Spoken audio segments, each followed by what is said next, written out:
cleaning cycle of the table cleaning cycle is going to be as follows. Make sure that we are selected in the manual movement is selected. Machine is powered on. Then let me just see this.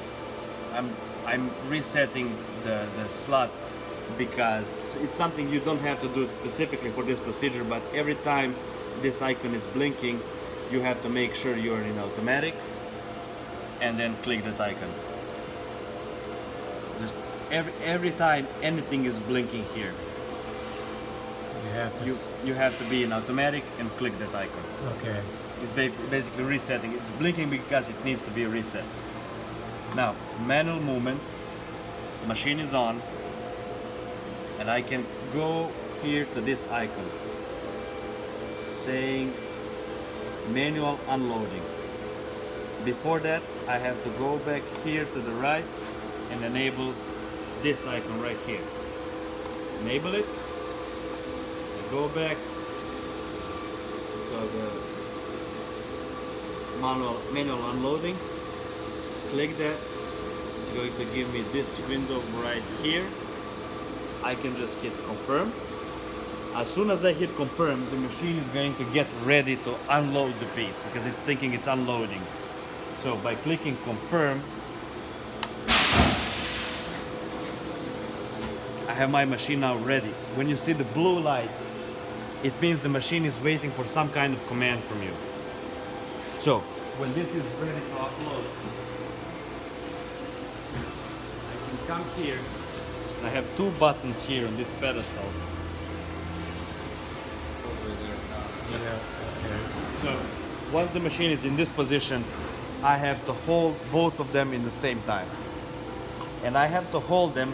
Machine is going to lift the curtain guards, lower the sweep arm, and slowly starts moving toward you. You have to hold the buttons until the machine comes all the way here and start moving backward.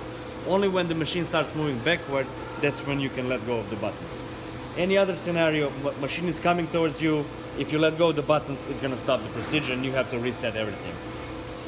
The reason being for that is when the machine is moving towards here, there is no way of stopping the machine. So that's why we made it so that if you let go, so something happens, you let go, machine will stop. That's a safety risk. So you have to hold it until the machine is all the way back to you, and then when the machine starts returning back, that's when you can let go of the button. And in our case, we would manually unload them. Manually. And this is a way for us to vacuum off the top. Vacuum off the top. Or another scenario, you can build your own table that you can make extension on this one. So you can extend with your regular table, you can just put anything that's in the same height as this one. You can install it right here, then we will move the pedestal outside. You can hold it in the machine. If you have the real panels on top, the machine will unload those panels back to the table. And you can come and pick them up here, or you can work on them here while the machine is working on another panel. I see. Okay. That is going to be the procedure for that.